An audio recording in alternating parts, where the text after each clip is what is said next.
मध्य प्रदेश में कोरोना से हालत काफी खराब हो रहे हैं, जिसे देखते हुए आज मुख्यमंत्री शिवराज सिंह चौहान ने सभी मंत्रियों को जिलों का प्रभार सौंपा और उन्हें तत्काल अपने अपने जिलों में पहुंचकर कोरोना पर नियंत्रण के लिए निर्देशित किया।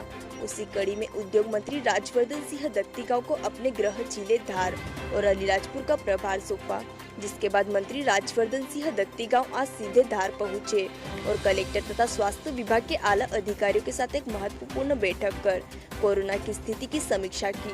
मंत्री राजवर्धन सिंह दत्तीगांव ने धार जिला चिकित्सालय को कोरोना के मरीजों की बढ़ती संख्या को देखते हुए अतिशीघ्र सीटी स्कैन मशीन उपलब्ध कराने तथा जिले भर में कोविड सेंटर में बेड की संख्या बढ़ाने तथा अन्य सुविधाएं उपलब्ध कराने की बात कही। साथ ही उन्होंने जिले में बढ़ते पॉजिटिव मरीजों पर भी चिंता जताई, जिसे लेकर अधिकारियों को निर्देशित किया और साथ ही उन्होंने धार जिले में कोरोना पर नियंत्रण के लिए लॉकडाउन के विकल्प को सिरे से खारिज कर दिया। उन्होंने कोरोना पर नियंत्रण के लिए लॉकडाउन को अंतिम विकल्प नहीं बताया और साथ ही लोगों से भी सावधानी बरतने की अपील की। क्राइसिस मैनेजमेंट को खासतौर पे धार में जो कोरोना को लेके जो कहर बरपा एकदम जी, कल 93% रहा है जी, और आज लॉकडाउन नहीं होना कहीं न कहीं इसको चुनौती के रूप में देखें।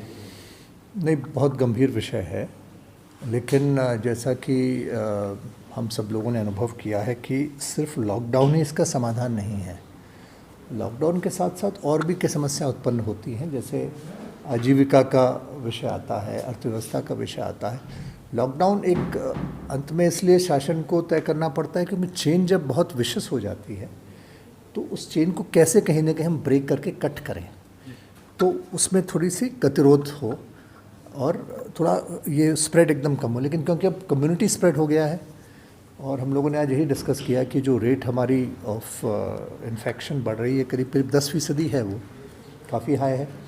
और इसमें हम लोगों ने ये चिन्हित करने का प्रयास किया है कि कहाँ ट्रांजिट जोन्स हैं, यानी कहाँ ऐसी जोन्स हैं। जैसे बदनावर का हमने ये पाया कि क्योंकि बदनावर 4 जिलों की सीमा है, झाबुआ, रतलाम, उज्जैन, इंदौर और इधर पूरा धार है, तो वहाँ सा आवाजाही इतनी है कि हम प्रशासन भी सब पूरा कंट्रोल नहीं कर पा रहा है। दूसरा एक और हमने डेटा स्टडी करके ये देखा है कि जो बढ़ रहा है वो उन्हीं परिवारों में तो हो ही रहा है कि शायद अगर मान लो मैं पॉजिटिव हो गया तो मैं और मेरे घर वाले पूरे एहतियात नहीं रख पा रहे हैं, शायद हम घर में मास्क नहीं लगा रहे हैं, घर में दूरी नहीं। एक जगह तो पाया गया कि जो पॉजिटिव था उसी ने खाना बनाया सबका।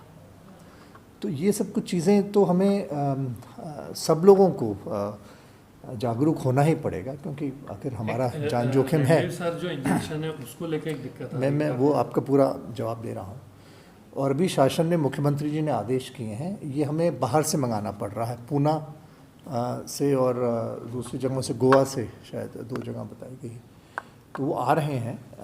और उसमें भी शासन ने ये रखा है कि 40% से ज़्यादा, जहाँ 25 से 40% जहाँ इन्फेक्शन दर हो जाता है, जो उस स्टेज में जहाँ वो आवश्यक होता है, हर एक व्यक्ति को उसकी आवश्यकता नहीं होती। अभी एक थोड़ा पैनिक सिचुएशन भी हुआ है तो लोग हर जगह कह रहे हमें चाहिए, लेकिन पाया ये गया है कि उस दर पे जब इन्फेक्शन होता है तब वो एडमिनिस्टर होना चाहिए। इसके अलावा और भी कुछ चीज़ें सामने आई हैं हमारे